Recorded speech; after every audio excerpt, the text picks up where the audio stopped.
Hello, world, and welcome back to Pardon the Politics podcast, season 2, episode 34. Right?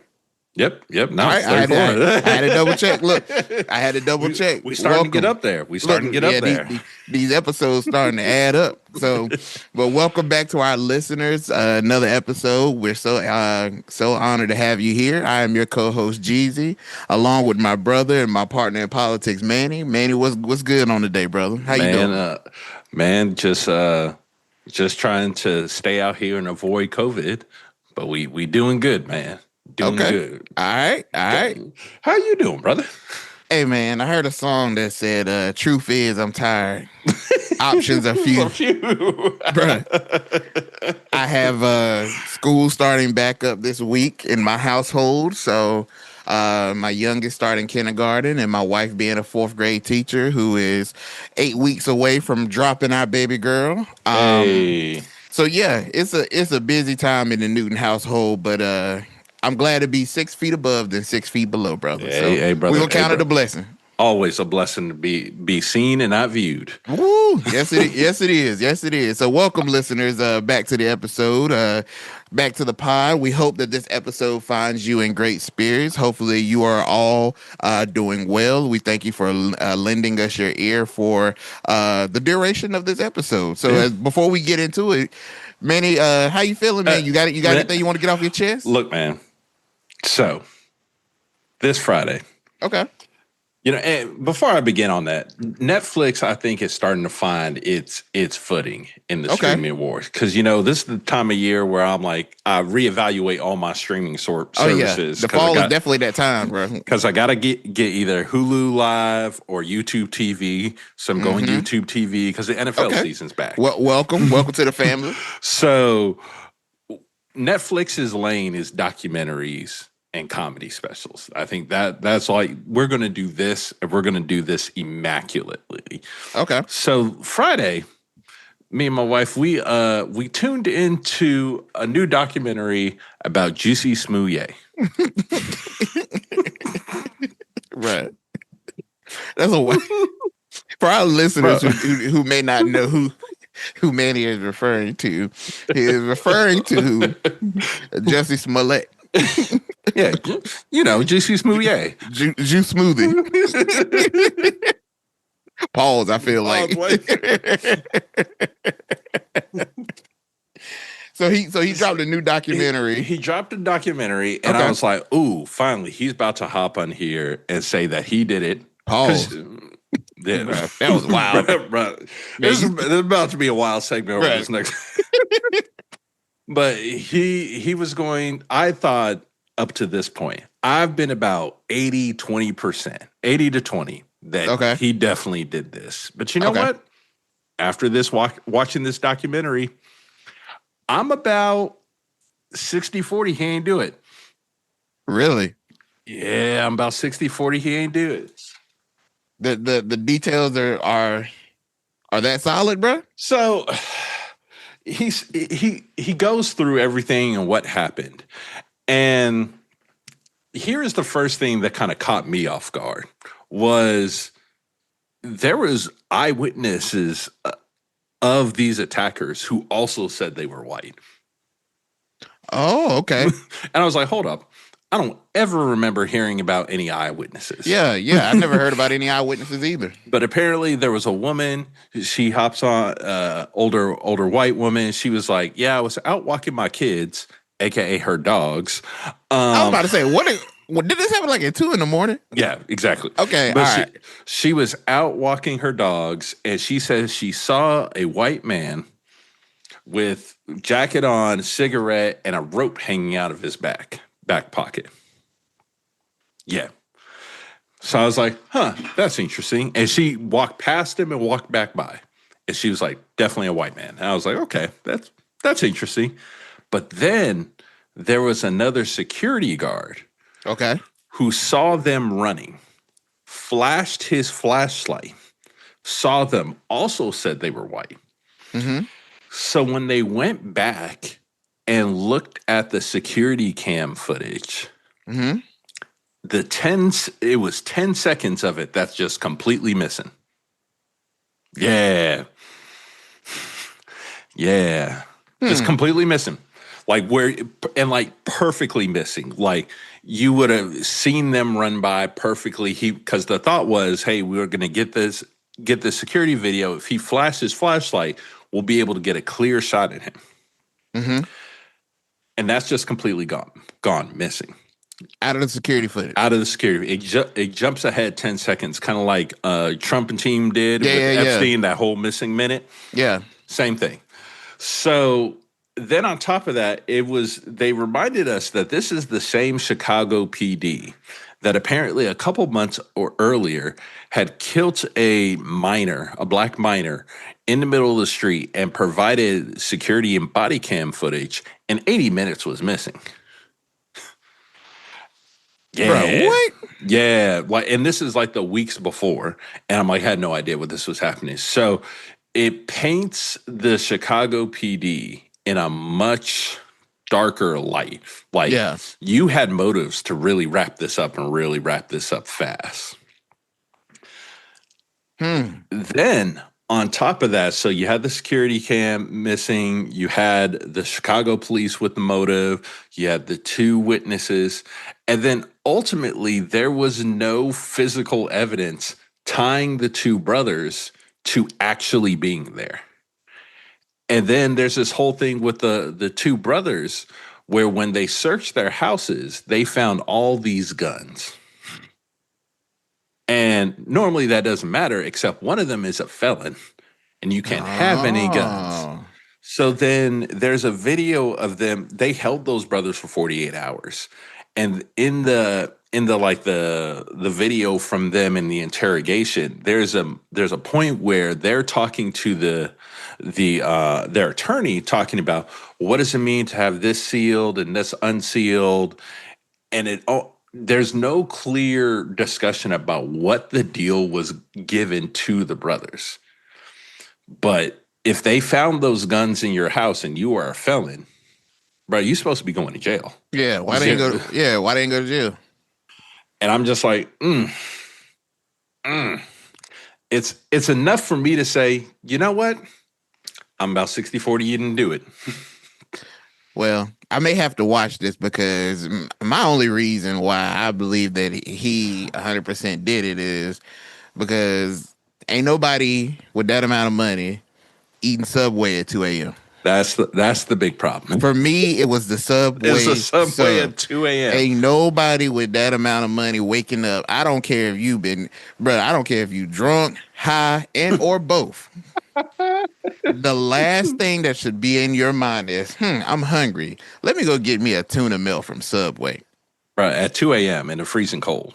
In the freezing cold, you traveled and all you came back as a reward for enduring the harsh conditions was a 6-inch and a macadamia cookie from Subway. Now them cookies used to hit back in the day. They used to hit back in the day. But I know that me and Juicy Smoothie we ain't in the same tax bracket. I'm sure that he is much higher of a tax bracket than I. And I don't even subject myself nor my family to eat Subway. If you hear me, Manny, I'm telling you right now, if you call me and you say, hey, what you thinking about doing for dinner tonight? And I tell you I'm going to pick up Subway, I'm calling help. I'm on my way. I am being held hostage. There's a man in my house that has my family tied up with ropes, and we are being held at gunpoint. That is my word right there to let you know that trouble is afoot when I say Subway. Because I have not touched Subway since I graduated, bro, since the ECU days, bro, since college. Yeah, it's gotta be. I have not. And I was going there because I had the Power Bucks. It was on campus. I could get it for cheap. But in my adult years, since the Bible tells you that when you become a man, you put away childish things. And one of the childish things that I put away, brother, when I became a man, was eating that Subway, bro. Right. I don't know what that meat is, but I know it ain't something I'm supposed to have. Not at all. Shout out to Subway. Shout out to Subway. I don't know who's keeping Subway open.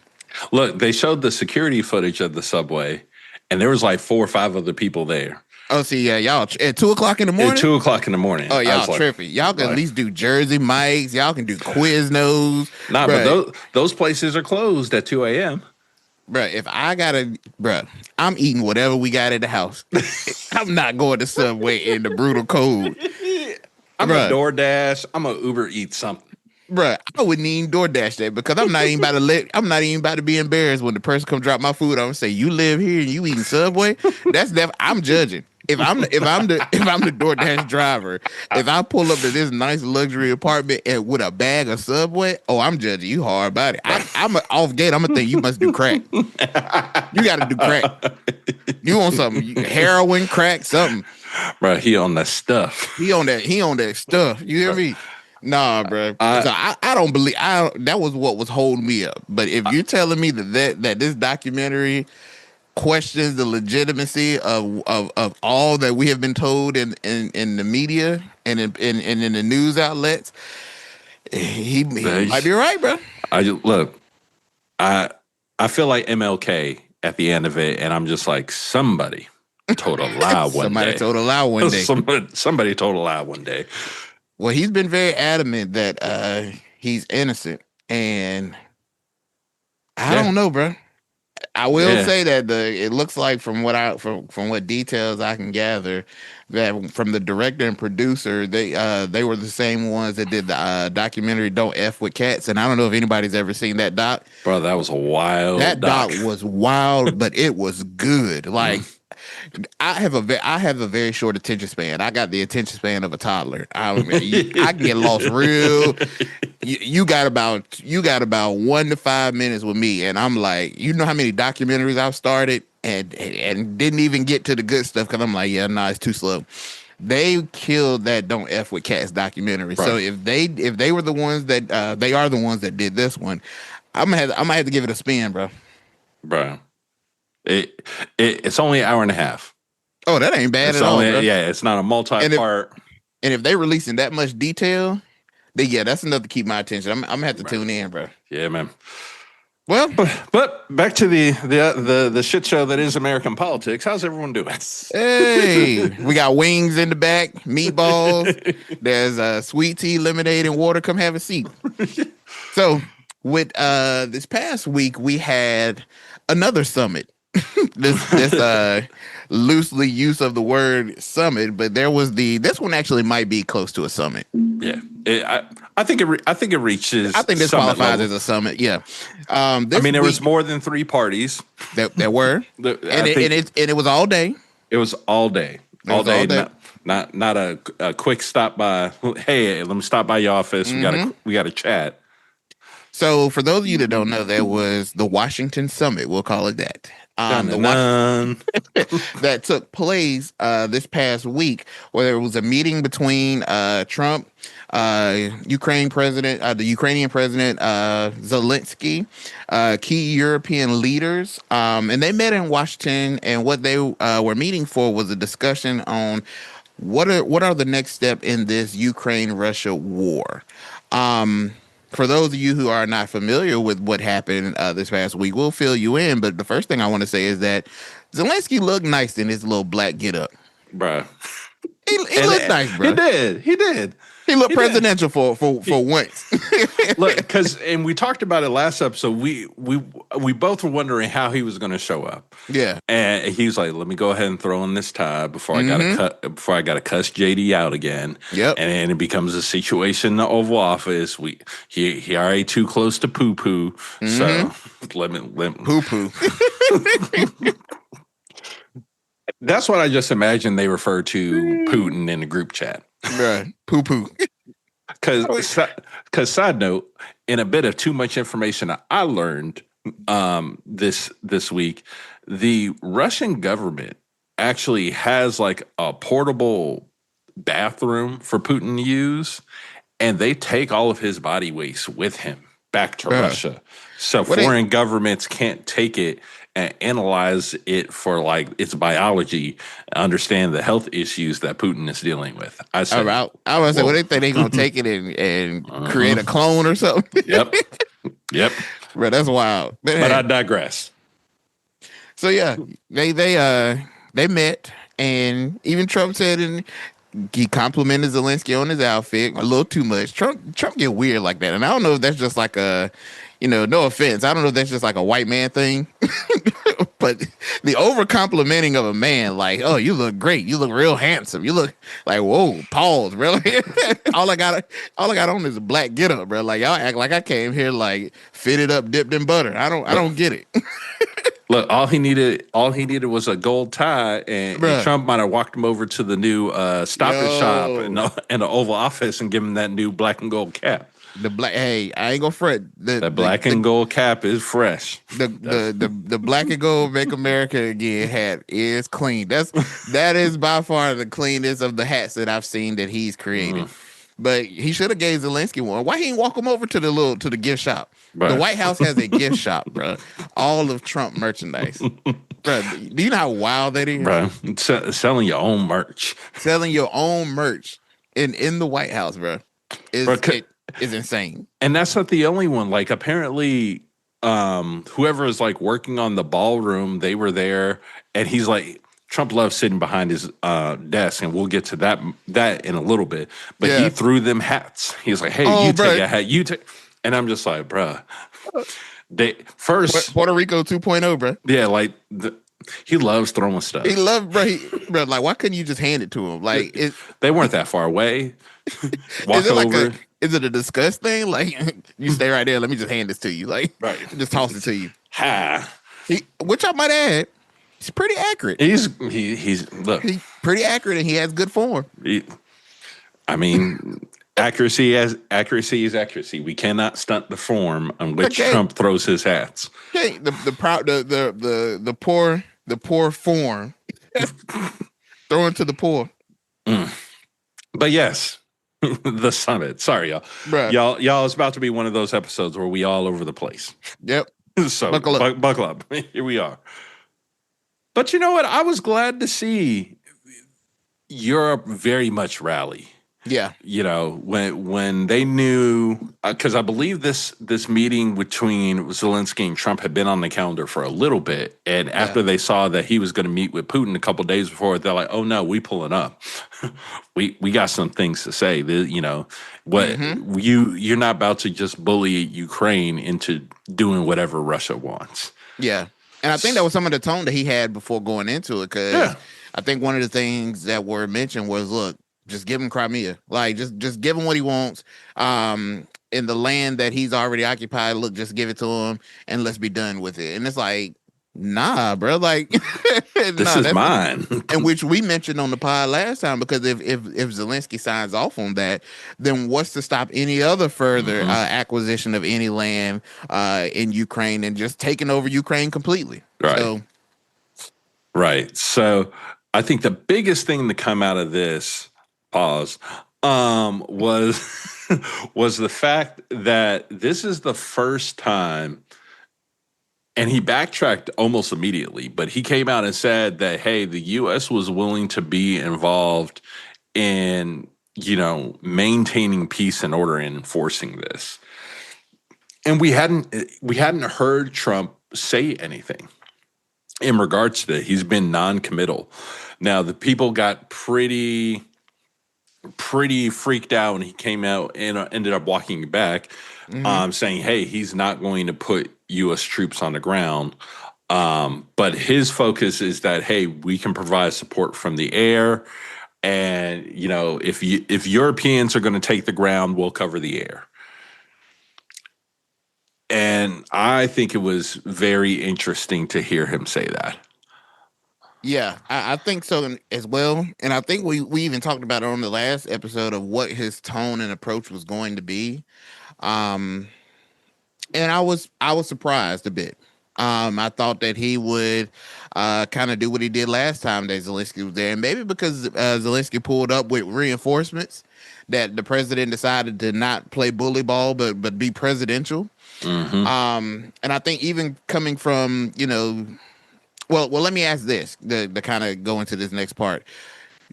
Do you think that Zelensky walked away with a win? Or do you think it was a draw, or do you think he lost in some capacity with this summit? It's I'm not sure. Yeah. Um, I think he definitely got some wins here with getting the West to say, hey, we are going to be, helping enforcing whatever security guarantees that come out of this. I think Ukraine won in terms of them saying, hey, this needs to be a three group negotiation between Ukraine, the US, and Russia. I but again, much like the Putin summit, Mm-hmm. nothing got signed, nothing got agreed to. These are Mm-hmm. all, for all intents and purposes, these are all just platitudes that could change Yep. from day to day. They pulled a Jared Jones and Michael Parsons. Like, we talking, but ain't nothing been signed. Ain't nothing signed yet. But let me tell you who I think actually won this summit. Okay. Emmanuel Macron. Really? I think he won. Okay. Because if you watch him in this entire summit, you watch the clips, you watch the entire one, he is essentially, at least from my standpoint, serving as the leader of the European government. Bro, that's Manny. That's a very good point, because now that you mentioned that, he did move that way. Yeah, he moved Was like, moving that way. I run this. Yep. And so I think he won a fair bit, especially when you talk about going back home. And for France to be as small as it is, Mm-hmm. comparatively, and if France came out ahead, that means the UK also fell back. Mm. And Kerr Stammer, to see, I feel like Stammer's a little bit more low key than some of his other predecessors that would have been Mm-hmm. like, hey, oh, yo, France, no, chill. You're France. We got this here in the UK. So Stammer got shown to have very limited influence with Trump in Mm-hmm. comparison to Macron. So I think that's very interesting to see. I think the other interesting thing to see was the fact that Finland went, Yeah. because they are one of the newest members of NATO and being the closest. I think for them I think you have Ukraine with the most to lose. Yeah. But then right behind it, you have Finland Yeah. just Right. because of raw proximity Yeah. to everything that's going on. Yeah. And then NATO as a whole, as a block, I think they got to be seen as very much involved in the negotiations, but not actually involved. So the other winner, I think, in this ends up being Russia. Yeah. Because when Trump came out and said, "Hey, yeah, I'm gonna go call Putin right now," Yo, that's I was gonna wild. mention that. Bro, I immediately thought of the pod, because when I heard that he stopped in the middle of it to go take a call with Putin, I was like, I don't that looks like that look real, in my opinion, look real weak. Yeah, Like, nah, let him go check when with I get Daddy. done, Daddy called. Go talk yeah, to Daddy. I'll talk to you when I get done. Not, oh, wait a minute, my dad's calling. That reminds me, like, when I got my first cell phone when I was a freshman in high school at 13. My mom always told me, when I call that phone, you better answer. You better pick that thing up. Yep, and it better not be the fourth ring either. You better Right. pick that phone up. So You for got me to three. hear, bro, You got three you is way got too many. you got one to recognize the phone is ringing. Yep, You got a second to locate it, and yep, you got a third to hit send. yep. And if after that, my mom was very strict, but I better not ever hear what your voicemail sounds like. If I hear a voicemail, we got a problem. So for him to have that energy that he had to go and talk to Putin as if Putin couldn't wait, I kind of just was like, that still looks like. And to me, I'm thinking from the way that Putin may be trying to curve it, like, yeah, y'all talking, but when I enter the room, when I am a part of this, everything shuts down to hear what I got to say. That's how I Right. looked at it, Oh, absolutely. and I think that kind of took a little bit of the summit a little bit of the win out of the sails for the summit, because like you said earlier, we walked away from it, and ultimately we still didn't have it. We don't have anything. There was a verbal commitment for them to explore security guarantees, but Nothing. okay. I It's mean, going to get hammered out. Like, I think they got to. Who's sending troops? What if yeah, we say, hey, U.S. is going to control the air? You sending Raptors? You going to have a B-2 flying back and forth? You know, I think there's so many things that have to be ironed out here that we don't know the validity of what actually happened here until, I would say, until we get that trilateral meeting.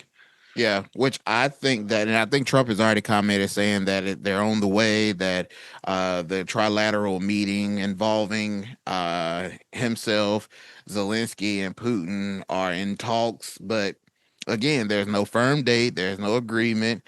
And I think as of right now, Moscow hasn't even confirmed a willingness to even participate in it, if I'm not mistaken.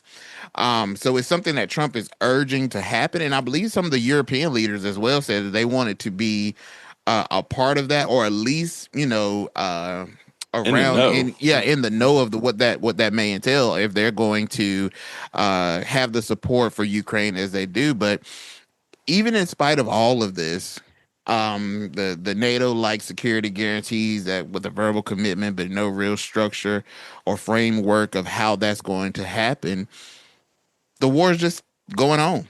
Right. Things are still happening and No ceasefire. no ceasefire whatsoever. And you got to think, if you're Trump, how do you when do you have something to deliver? Yeah. And I think until he has that, there's going to be questions. Mm-hmm. You know what? So, Our good brother Chuck always has said, don't talk my head off. Show me. right, At some point, all these talks, they don't mean anything if right. we're not getting anything done. I can come out every day and tell you, hey, I'm working on it. Hey, I'm working on it. That's just like our jobs. We both work in corporate America. Mm, If my director comes to me and says, hey, where are we at on this? And I say, hey, we're working on it. Hey, we're working on it. Eventually, my boss is going to be like, hey, okay, I hear you keep talking about you working on it, but when are we going to see something? When are we going to see some progress? When are we going to see a real life solution or a result or a path or a plan? right. Right now, we're not getting anything. We're just hearing talk, talk, talk, talk, but there's still nothing going on. Well, and then that led up to, this week Trump was taking questions in the Oval Office, and let's just play a quick clip to what happened there. I was sent one, and I thought you'd all like to see it. That's a man named Vladimir Putin, who I believe will be coming, depending on what happens. He may be coming, and he may not, depending on what happens. We have a lot of things happening over the next couple of weeks. But I thought it was a nice picture of him. Okay of me, but nice of him. So that was very nice that it was sent to me. Okay? Mr. President. On that subject, have you talked to Vladimir Putin about the fact that yesterday a big U.S. factory was hit in a Russian airstrike in Ukraine? What's your reaction to that? I told him I'm not happy about it. And I'm not happy about anything having to do with that war. I said, Bruh, first off. Yo, this man held up a school photo of him and Putin. Bruh, that's his best friend, man. Bruh, you may know him. He's a man named Vladimir Putin. Bruh, Putin. I absolutely hate. I don't mean any harm, bro. And this is what kills me about the MAGA movement and just MAGA in general, is that he talks as if everybody is just stupid and he's the smart one, and Bruh. people just eat it up. It's crazy. The fact that he's doing this whole segment, I think it's Friday, with a Trump was right about everything hat. Bruh. No, you weren't. Talking about how he might be coming, pause. Bruh. But he's still bombing. Things are still then they ask you about him hitting that place in Ukraine. And I'm not very happy about it. I'm not very happy. Then do something about it. How about you go do something about it if Right. you're happy about it? But here's the piece that I find also really interesting. And guys, we're gonna take a brief trip to one of our favorite times during this. So hit my theme music. Oh yeah. Let's go. So I just want to point out this happened in the Oval Office. And I don't know if you know this, but apparently good old Donnie hasn't been golfing in the last 2 weeks. Oh. And more often, he is doing these interviews from in the Oval Office behind the desk. On top of that, the makeup that they keep using on his hands keeps getting worse and worse. Bruh. Well, I mean, bruh. I don't know I'm not a doctor.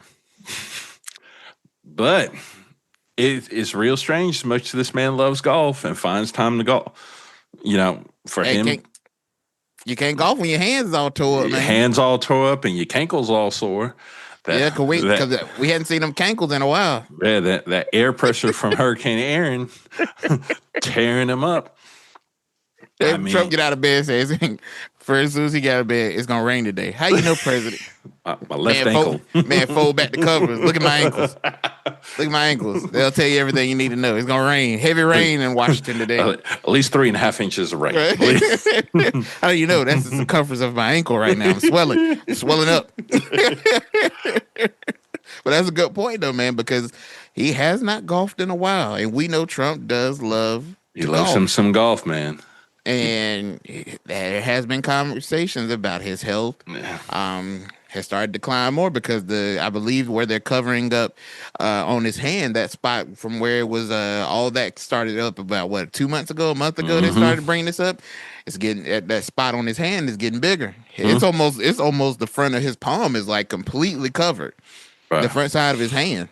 So he's I don't know what's happening. But something happened. Something happened. Something happened. They ain't letting us know. Well, I mean, something might be happening because didn't he mention sometime this week that oh yeah, he's trying to get into heaven. Hey, bro. Now, before we go any further on this one, let's be clear. There's only one route to heaven, and that is through the acceptance of Jesus Christ as your Lord and Savior. And I would encourage anyone who listens to this pod that if you don't currently believe, that you go ahead and take yourself a journey through the first 4 books of the New Testament and learn about what our Savior Jesus Christ did. And that salvation is given and not earned. So first off, so Mr. Trump, that's your first problem. That's your first. You can't earn salvation. You can't earn that. You can't earn your ticket into heaven. But now that we got that, we took care of that. Yeah, brother. Look, man, if you are wondering if you're going to get into heaven, that might be that you feel like you might be knocking on death's door. It's getting close. It's getting close. As my uncle would say, Brother Trump is closer to the exit than the entrance. Right. Right. So for him to say, "Hey, I got to do this to try to get into heaven," like you starting to have that because he hears that the part that got me was him said because I hear I'm not doing well. Okay, so this could mean one or two things: either A, you ain't done enough good things in your head to get to heaven, or you not doing well. As look, man, you should not be drinking 8 Diet Cokes and 3 Big Macs a day. I don't care how much you say is 0 sugar in them. But to that point, though, I wonder why'd you pick this war? Because if you want to do a good deed, I thought that you could just, I don't know, maybe stop the man-made famine that's happening in Gaza to the Palestinian people. Maybe that might be easier. Why? I think that might be an easier one for you to earn a ticket if that's what you're trying to do. I mean, even better, how about you yourself just stop trying to create a localized civil war, launching your own military in various places across the country? For you not to be able to buy your ticket into heaven, and you think that if you want to get to heaven, you got to pick something. If one thing that you got to do to make sure you can get into heaven, you chose this war. This war. Not the war. Not the war you're starting. Maybe not the mistreatment of the immigrants. Maybe we can handle that with more compassion, or you could end homelessness, or something. Not the war you could call Benjamin Netanyahu and tell him, "Hey, bro, it's over. Stop." Mm-hmm. Trump could stop the war on Gaza with a phone call. Oh, brother, definitely. He definitely could. He could. That's why I don't understand it. You know, I'm not even gonna get into it because I ain't gonna do that and get pissed off. Right. Because as of right now, I believe that Israel has started their offense on was it Gaza City or Gaza something? City. And at this point, the agencies are now saying that Gaza is an official famine now. Yep. As if we ain't know that before. Yeah. So the situation, it continues to get more and more dire out there. And I'm just saying, this is the war you got to stop to get sir. Now people are dying. People are definitely dying in that war. But you don't have enough control in this war to stop it. Yeah. You can slow it up, but you cannot stop it. But there are other conflicts. But there are definitely other conflicts. You have complete ability to step in and handle, and you're not. So I'm just saying, look, it doesn't matter what you do because Christ's standard is perfection. Mm-hmm.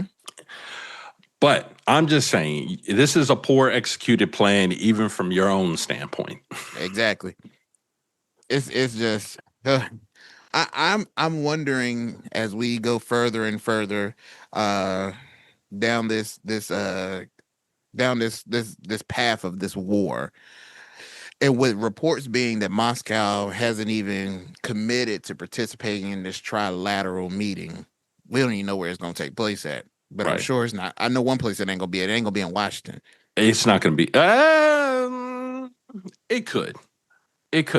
Think Putin going to come to the White? Oh yeah. Okay. You saw how excited he was to hop out. Do you realize? But see, he won't that far from home though. Alaska ain't that far from the house. But that's the thing. So you're meaning to tell me that Putin would have to fly his airplane with his fighter jets over American airspace, the entire American airspace, to get to Washington, D.C.? That man, Putin, if he excited beyond all get out to go to D.C., so he's going to get escorted not only by Russian military, but also because if I'm the Russian military, I'm not going to let my president fly. Like I trust the U.S., trust whatever that looks like, but I'm going to be there. So you're going to have them fly Russian assets onto a U.S. military base, because where are they going to go? They got to put him down somewhere. Oh yeah, he would absolutely come to D.C. Absolutely. I'm asking this because I'm not 100% sure, but I think that it hasn't happened. But Putin has never been to the White House, has he? I have no idea. That is a great question. Because I just thought about that. That would be I don't recall, or at least I have never seen it. Certainly within in my adult years, I don't recall seeing it. But he did visit. In 2001. November, George W. Bush hosted him as part of an official state visit. So the homie Bush. Yeah. Yep. He was the funniest president we ever had until Trump got in office. I don't agree with nothing that George Bush necessarily did to an extent, not everything. But one thing that I thoroughly enjoyed is that man is very comical. Bro. George Bush was a funny dude, bro. Right. His ability to connect to the common man with his simplicity. Man, that is such a professional way of calling someone you just goofy. I've never seen a president have shoes thrown at him, couldn't open doors. Bruh. Couldn't even finish it. He didn't know what he was saying at rallies. He was just talking. The shoe I love the shoe throwing video because he throws the video, Bush ducks and smiles because internally he is probably like, this is funny. Dodges the other one like, ha. Can't catch me. Ha.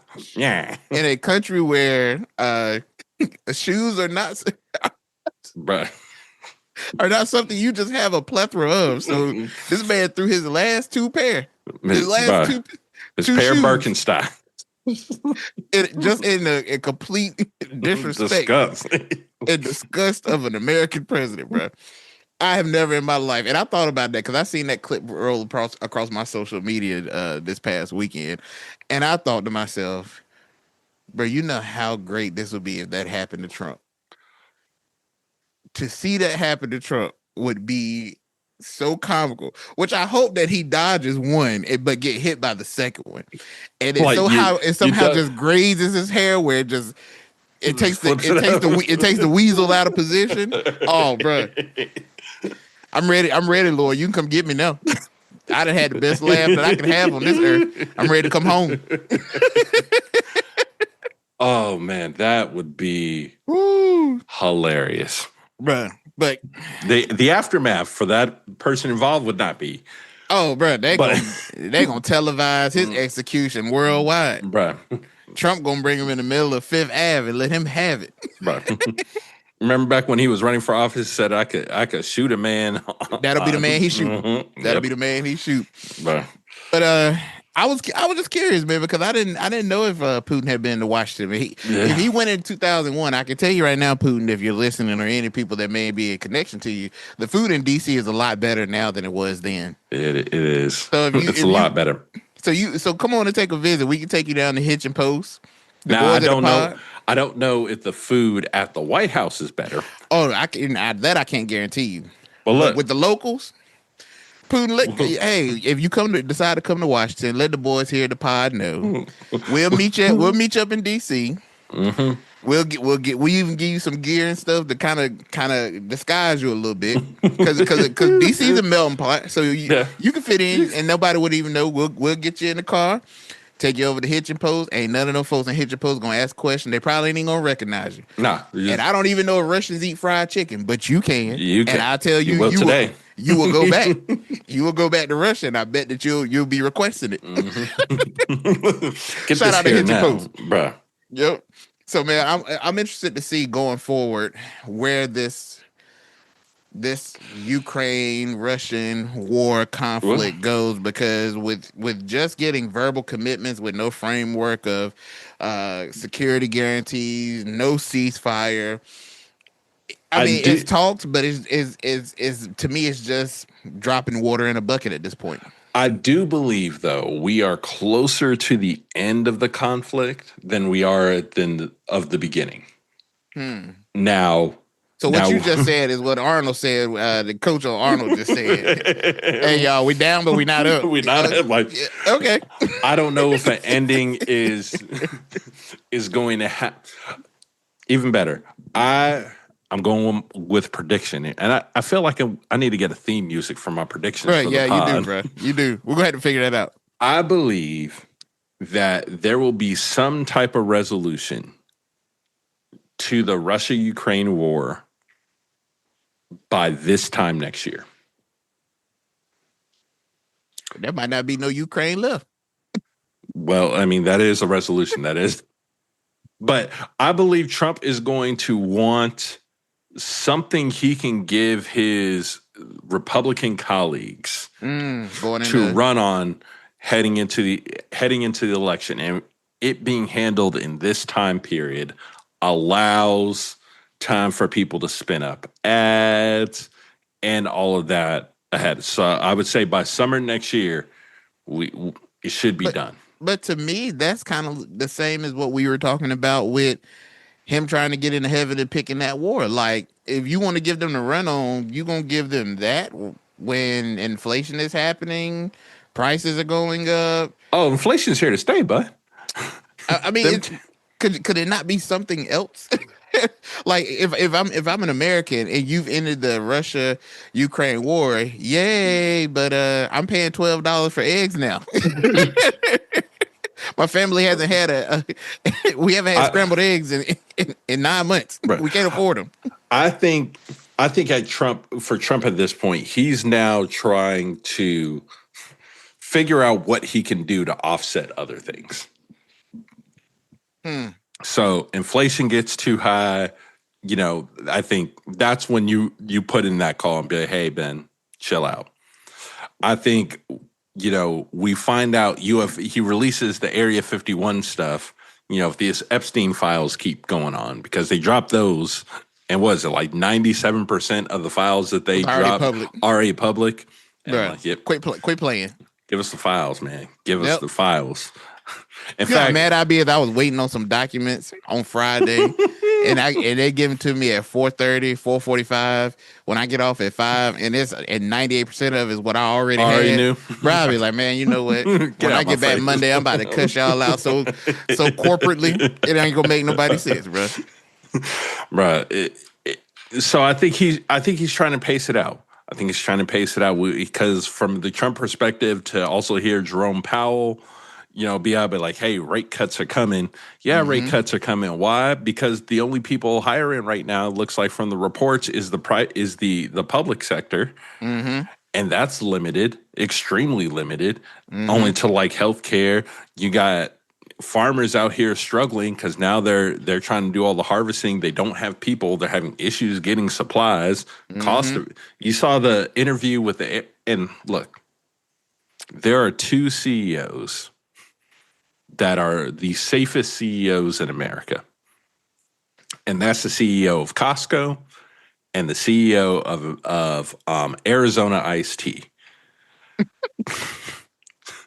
Safest CEOs in the country. They ain't got to worry about Luigi pulling up on them at all. If someone pulls up on them, they're giving them a hug or some flowers. Bruh. How Arizona Tea has been $1 for 20 years is nuts.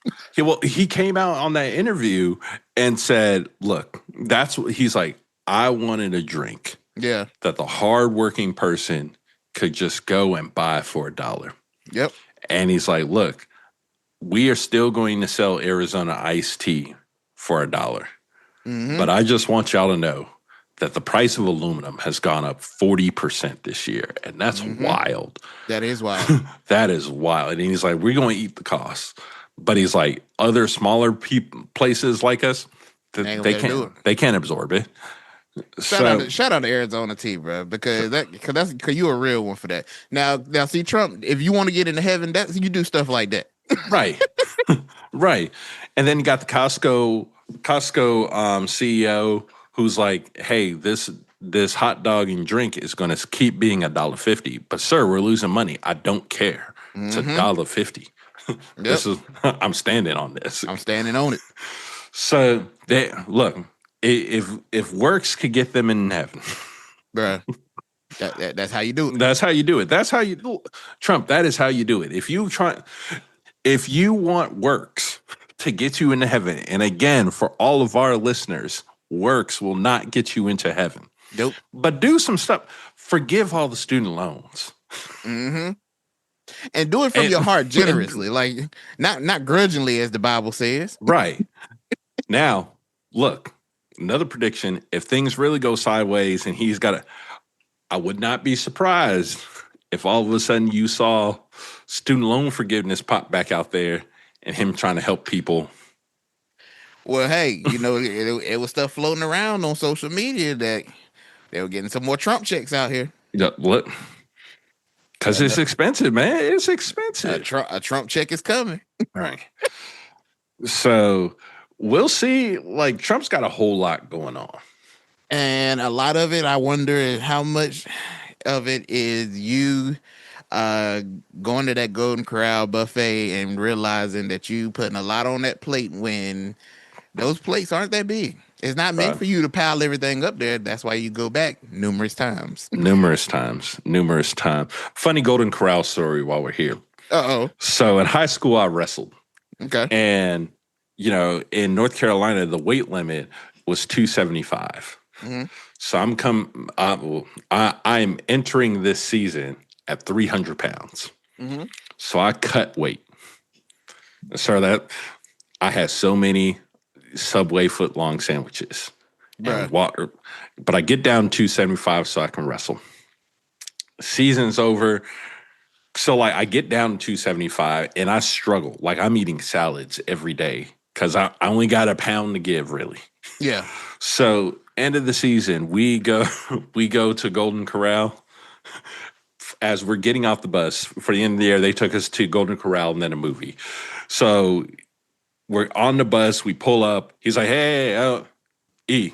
He called me Tiny. So he's like, Tiny. Right, you know. But for our listeners that don't know, in our American culture, so if somebody got a nickname like Tiny, Slim, chances are they're a big person. And he's like, you go first. And I was like, I respect that, coach. Let me tell you, I did work. You about to get that tap on the shoulder. Right. Met your limit. But that is funny. But yeah, like Trump is taking on a whole lot. He is. And that leads into our next subject. You know, there's some good news that has come out of the administration finally. Kill Marbrigo got to go home. Briefly, I think. It's briefly, yes. For those of you that don't know, this was the gentleman that was from Maryland, I want to say he was. Yep. He was detained by ICE, and he was not incorrectly detained by ICE, was not supposed to be deported by court order, was deported by court order, sent to El Salvador. El Salvador said they're not going to release him because they don't smuggle terrorists back into foreign countries. They released him, but then he ends up back in custody in Tennessee. He was in criminal custody in Tennessee, and on the 22nd, he was released. Now, he's been released under GPS monitoring, under the care of his brother, and he's headed back to Maryland where he awaits his trial. Now, I want to say, for him, this has to be an amazing feeling.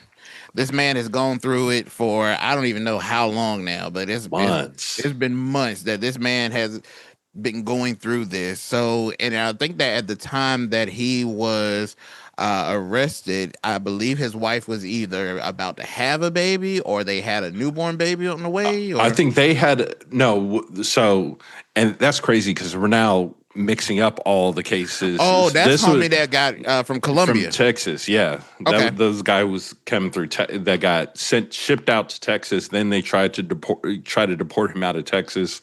The court stepped in, and then he got sent home. Yeah, he does have 2 young children at home. Okay, so got 2 young children at home with his wife. He's finally getting to go back home, but his trouble is not over.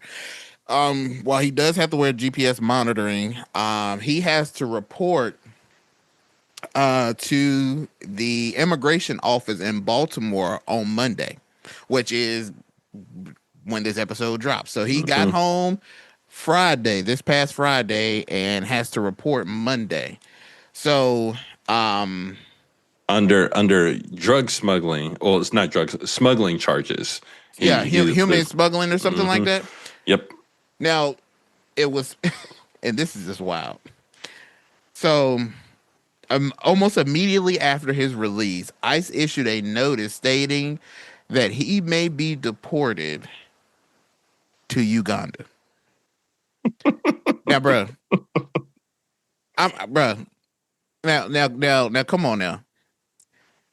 This man who lived in Maryland, who was wrongfully detained, sent to El Salvador, then brought back into the States in Tennessee, gets to go home for a weekend, and they say, we might send you to Uganda. Bro, out of all the places you could pick, why you sending me to Uganda?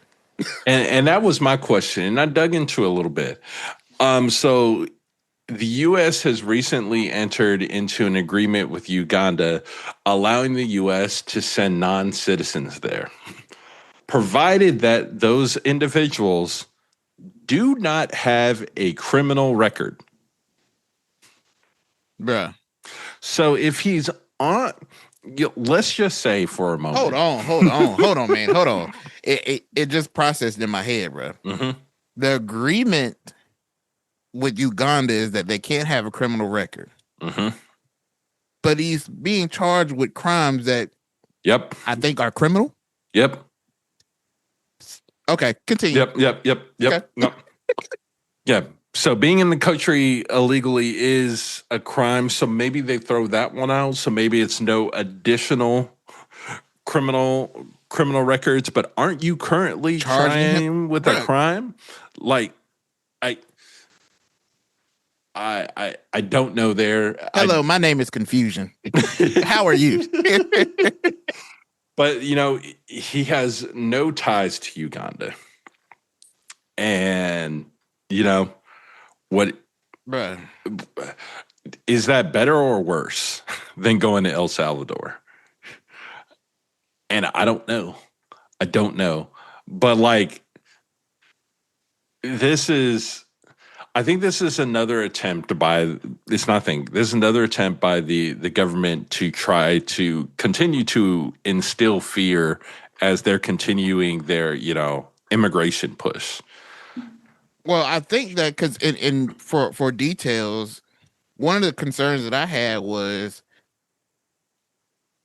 what are they trying to pit him into? Because the administration had offered him a deal, and that deal was that he remain in custody. He plead guilty to human smuggling charges, which is what they're charging him with, and then he would be deported to Costa Rica, where he live as a legal immigrant after serving his sentence.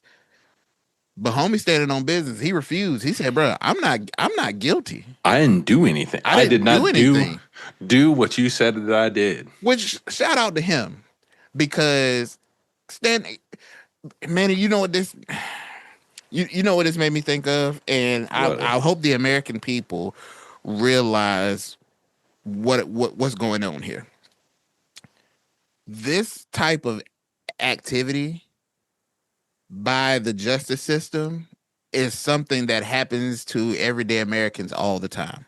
All the time. There are so many individuals that are sitting in jail right now that are innocent, but have been put in a position where they feel like, hey, my back's against the wall.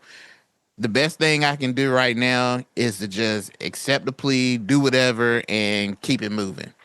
And for that reason is why I think there's a good chance that Juicy Smoothie ain't do it. Bruh. Juice Smoothie ain't do it. They ain't do it, man. Bruh, because but you said, yeah, you what absolutely. kind of deal is this? Yeah. And because I'm fighting for my free, and that's where I'm not saying that this, because I know that the guy he ain't got a squeaky clean record. He's done some things before, yeah. and he's whatever. He's admitted that. He's admitted to those things, and he's whatever punishment or whatever consequences came with that, he's done those things. But this happens far too often, where individuals get these charges put on them, and the system is set up so much that you got to look at and put yourself in his position. With all that he's been through, how much would you be would you be willing to continue to fight? Right. When you can say, bro, you know what, man, let me go start my new life in Costa Rica. Because at this point, we don't know the condition of this man as far as his mental state, what physical condition he's in, what he's experienced, and where he's been in El Salvador, being in Tennessee. Now you got to think about it. Now he gets to see his family for 3 whole days, and then he comes back and got to go to the immigration office in Baltimore on Monday, and he don't know what's that going to look like. For all we know, ICE could grab him again, because there has been an uptick of ICE officials looking at court dockets, seeing who's up for cases that day, canceling those cases at the last moment, and grabbing people as they come into the courthouse. Bruh. Just trying to do what they're supposed to do.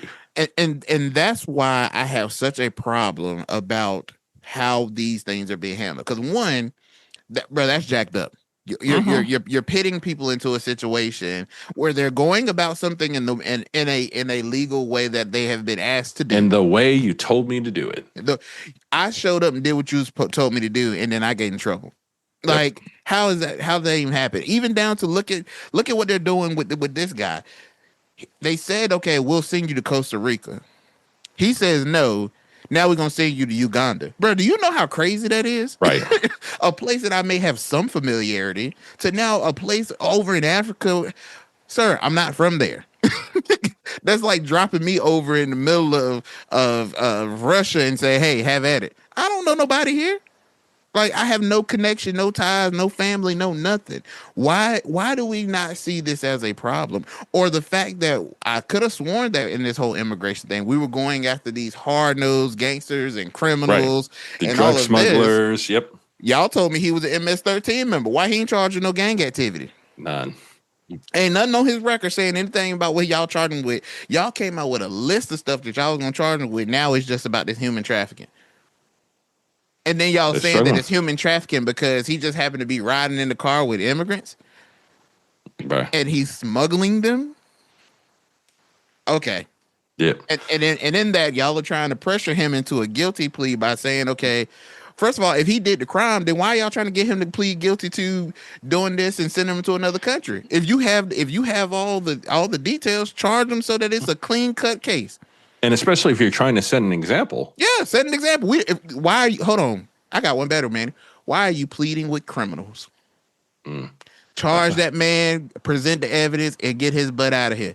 If he is what you say he is, Right. sounds like an open shut to me. So why are we pleading with him? And then because he's not taking a plea, we're gonna give you far more harsher conditions when we find you guilty. Mm-hmm.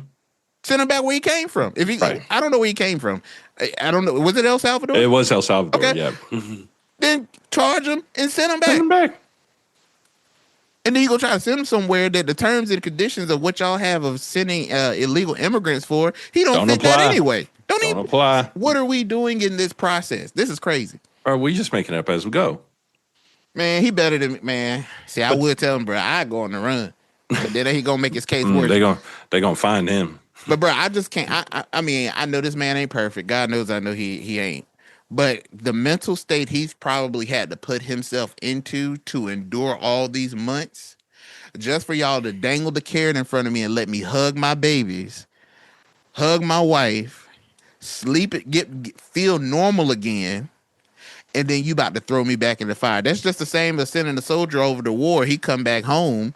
You got to send him back to work on Monday morning. And you think that he's supposed to act normal? Right. That's why I believe wholeheartedly what his legal team is saying. Like, no, they're doing this on purpose. They know what they're doing, and this is wrong. It is going to be crazy because I think ultimately, based on what we know, and maybe the Fed's got more details than we're aware of, but if and when Kilmar wins, the civil suit that will be launched against the U.S. government is going to be wild. And I think they know that, man. And they're trying to get him. They want this man to break. Yeah, because his criminal trial is scheduled in January of 2026. Mm-hmm. They got to get him to break before then. Yep. Because if he decides to take a plea deal and do this and do that and then get up out of here, it's clean cut. It's over with. It's done. But right. if he can hold out, and I hope for the sake of him saying, I don't know if he's guilty or not, but if the man is saying that he's innocent, I hope he holds to that.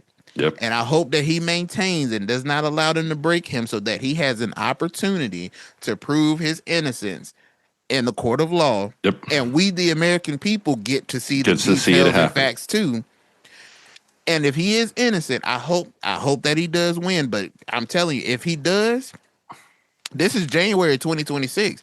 If let's say this case goes out to February or March and he wins this case to the point we talked about on the last topic, then what signal is this going to send for Republicans when it comes to midterm elections? That you sit here and did all this ICE stuff and was wrong. You tried to detain people because it already kind of has I'm not going to say a bad taste, but it's not a good taste in the American people's mouth right now. Pause. But if he wins this, what does that send to those constituents when they go and try to run these campaigns for the midterm election? And what kind of leverage have you now given Democrats? Yeah, as well. And this is not so. Not only do we have this, you have them beginning to nationalize the National Guards to start going into major cities across the U.S. I think Chicago is next. Mm-hmm. On top of that came out Friday that Alligator Alcatraz has Oh to yeah, stop taking new detainees and begin closing within 60 days. bruh. Like, what are we doing? What are we doing? And y'all open alligator Alcatraz, and it is so inhumane. It's ridiculous. Well, and again, I think the alligator Alcatraz is closing because they forgot to do an environmental review. Bruh, so Bruh. typical, bruh. So typical, bruh. And it messing up the Everglades and tribal land. Like, If you're gonna do something, never mind. I don't make enough money to make them decisions. not at all. Not at all. Like it's above my pay grade, bruh. Way above my pay grade. But it's like, even on this immigration front, now you're starting to see the real impacts with Nebraska saying that they about to be up out of money. Mm-hmm. What are y'all doing? So prices are up. This immigration's not going well. Farmers are struggling. You're losing optics everywhere. At some point, the Trump administration has to be able to engineer a win for themselves publicly in some shape, form, or fashion. Because right now it's looking like a long shot.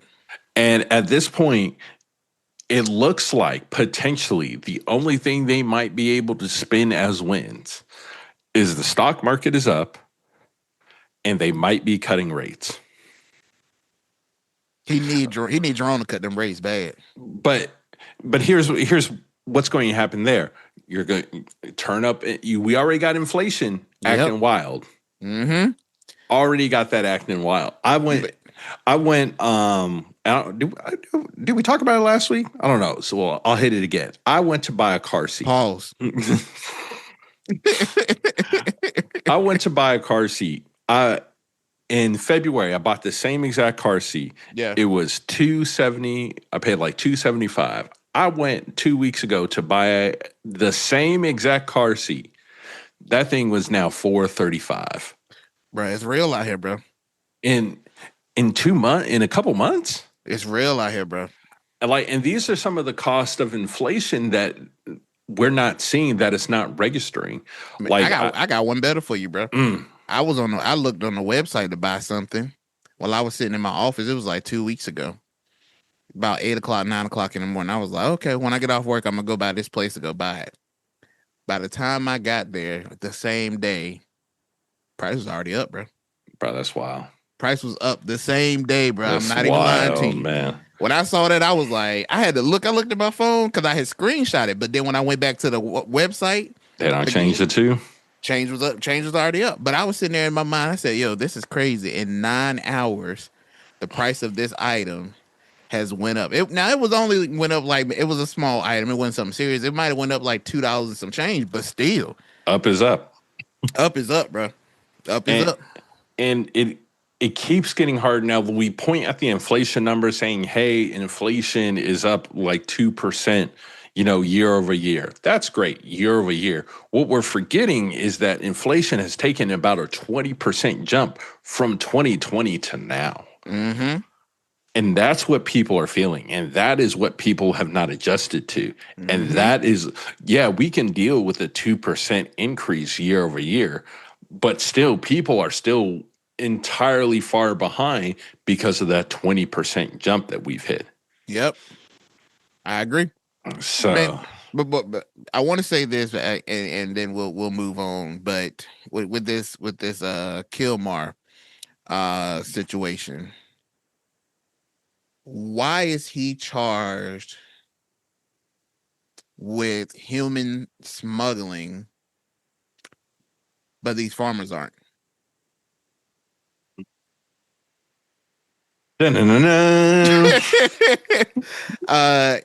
If I pick up some illegal immigrants and I got them in the country and I'm transporting them field to field to field, are you not smuggling humans? I mean, that's what I think, is the definition of smuggling. I'm not no criminal. I'm not no criminal attorney, but I'm just as a common man that's got some questions. That's just got questions. If that is what he was doing, if he was transporting people around, then why aren't a lot of these farmers in the same water that he's in? That's a good question. Because we talk about how they're struggling because the immigrants aren't here, but we're not talking about how they got them moving around working for them. Mm-hmm. And that's illegal. That is a fantastic question. But and the world's never going to know. The world may never know, brother. So, oh boy. Oh yeah. All Man, right. that I just, Kilmar, keep fighting the fight, brother. Yeah. Again, if you're innocent, and that's for anybody. If you innocent, you ain't did anything. Fight the fight. Fight the fight. Fight your name, man. Fight your name, because that's at the end of the day. That's all. That is all. That's all you got. Have. That's all you have, man. So, continue to fight the good fight, and hopefully, you come out on top. So, well, with that being said, we're at our segment of the week, which we call our pickle of the week. We've got your pickle. We've got your pickle. We've got your pickle.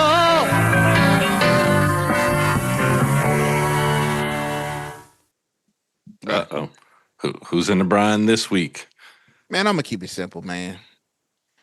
Anybody that typically gets to these situations where they find themselves at odds with Trump, 9 times out of 10, you're going to find yourself in the brine. Yeah, facts. It's always going to happen. So, our pickle of the week is none other than Lieutenant General Jeffrey Cruz. And I hope I said your last name right. For those of you who don't know, this Lieutenant General was head of the head of the Defense Intelligence Agency, also known as DIA. Well, now he can add former at the front of that title as head of the Defense Intelligence Agency, because he was abruptly removed from his post after what Pentagon insiders are calling a loss of confidence in leadership. Now, I want to say that I think that this probably comes at the worst time, because the DAI is the backbone of military intelligence, feeding critical information to the Pentagon, the White House, and battlefield commanders. So losing its chief in the middle of rising tensions abroad, when you have things going on with Ukraine, Taiwan, the Middle East, that's essentially like benching your quarterback during the playoffs. You don't want to do that. or taking your quarterback out in a preseason game without giving them a chance to operate the 2-minute drill. Yep. Cleveland, you might find yourself in a pickle, but we gonna get as the football season approaches, we might have to start putting some of these other people that you ain't got to be political. You just be in the brine, just to be in the brine. But I believe, and he's had hot water he's been in hot water. That temperature been rising. Bruh, ever since, if you guys are not familiar, he kind of undermined it or contradicted Trump when it came to the assessment of the Iran bombing. In a preliminary, go ahead, I'm sorry. And this is completely what this is over, though.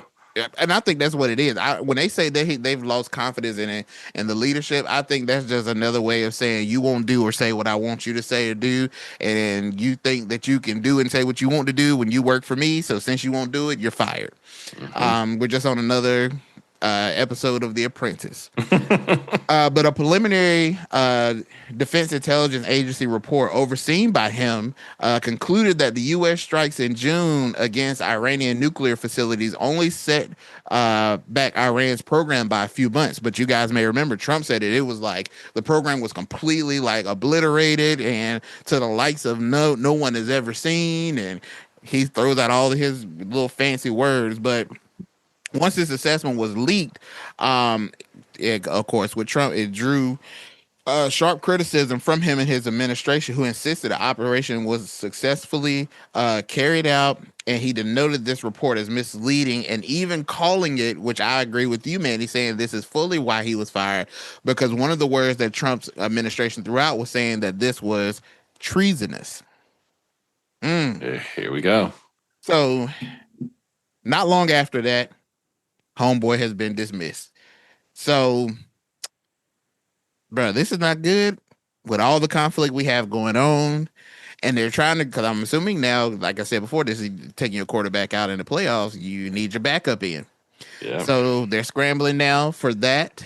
And this is not a good time. And this is yet again Trump and his administration adding another piece of pie on the plate that they don't have to handle. And they simply come at the hands of someone doing their job, being truthful about their job, but it undermines you and what you're saying, which is false. Right. What you're saying is wrong. And he's saying, no, this is what it is. And because he didn't, you're fired. So, Cruz, you in the brine, bro. If you want to come to the pod and air out your grievances, We here. The you door's don't, open. you don't even have to use your real name. We'll make up one for you. And just have you come on and you can just talk and air out your grievances of what the Trump administration has done. But certainly you are in a pickle.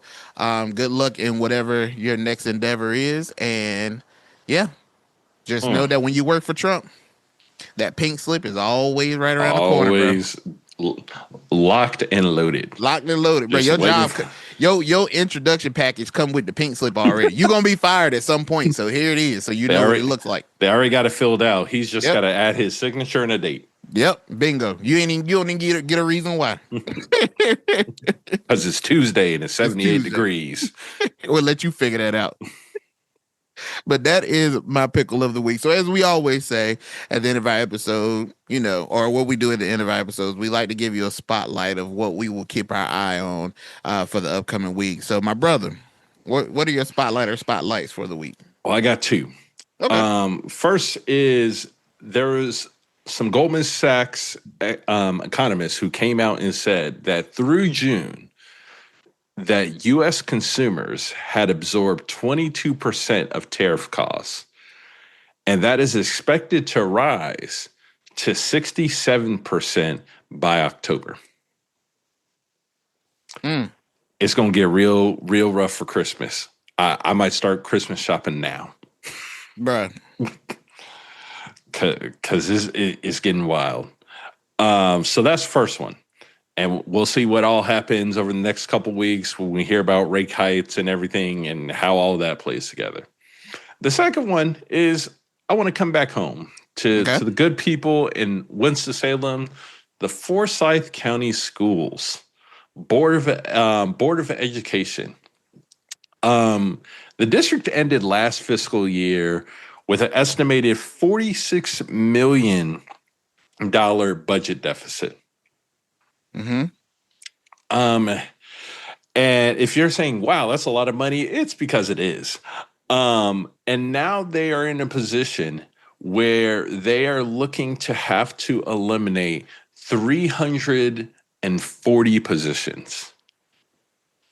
And about 289 of those are going to be staffing related in terms of the schools. And 51 people being demoted. And that's only going to save them about $18 million. So the superintendent came out and said, we either don't pay our bills or we don't pay our people. And that is a wild statement to make. Very wild. Superintendent Moore, that is a wild statement to make. So the county has approved $8.5 million in funding to help them pay down the district's debt to the state. But there was allegedly a lot of overspending. So as school years are getting ready to come back into action for, I think the majority of North Carolina, Wake County has been in there for a little bit. Some other counties are going to start this week and over the next week. This is definitely going to impact schools. And also, how did you not see this coming? You don't wake up and got a $46 million deficit out of nowhere. So, yeah, that is my spotlight. We'll be watching this and see what happens. And hey, maybe the General Assembly steps in and helps kind of facilitate something for them. I would not be shocked if that's what happens, especially if things get especially dire. So those are my spotlights of the week. Okay. Well, what you got? I got something simple, and it's already been mentioned already, but Chicago, the National Guard tour is coming to you. It has been reported that the White House, along with talks with the Pentagon, have quietly been developing a strategy to deploy several thousand National Guard troops to Chicago, potentially as early as September. And this is basically to mirror the previous deployment that happened in LA and in DC. And I just want to talk to on this just really quick. I talked to my father-in-law this weekend, Mhm. who lives in Maryland, which is where my in-laws live at, is like really right there at DC. And he expressed about how all the details of how it looked in DC and just how unpleasant it was. And a lot of them are not even doing anything. A lot of the National Guard are just kind of standing around. They don't really have anything to Watching people. do. But the one thing he said to me was very interesting. The number of arrests that have taken place before this happened and after it happened has been relatively the same. It hadn't been much difference. You might have a couple of more arrests than you had before, but it's not like Earth shattering. right. So Trump portrays like, oh yeah, I cleaned the streets of DC and this. If anything, there's a bunch of National Guard that are just standing around with twiddling their thumbs because, quite frankly, there's not that much to do, especially when you got thousands of Guard members here and there ain't enough work to be done. So it really speaks to this, just doing this to kind of just show some type of power that Trump wants to display as he's cracking down so tough on crime. So if you're going to Chicago, Trump, I got a suggestion that I would love to see. Uh-oh. I want you to go to Chicago. Don't send them National Guard members over there by the bean, just like you did in D.C. They on the National Mall. If you've ever been to D.C. and the National Mall, there ain't no crime. I mean, I'm not saying there's no crime, but bro, the National Mall, It's limited crime. it's very limited crime in the National Mall. Like, please, let's be serious. If you really about crime Then be about crime. if you really want to, I want you to go to O Block. I want you to go where King Von and Lil Durk, Chief Keef, all the Chirac, that area of Chicago. I want you to go there and clean that up. If you go there and clean that up, then you've made a believer out of me. If But you're going to be a bear, bruh, be a grizzly. be a grizzly. Be a grizzly. But I'm telling you, if he, and I want our listeners to pay attention. If you don't know what Chirac is, go look it up. You don't know what O Block is? Go look it up. If Trump deploys the National Guard and they hanging out in Chicago around the bean, I'm telling you right now, this is all just a game. He ain't serious on crime. He ain't trying to clean it up. Because one thing about it, and my in-laws were telling me, now the bad area of DC is Southeast. Southeast is the hood. Can you guess what part of DC the National Guard wasn't that many? Well, they were there. They're going to send them where the crime's at, right?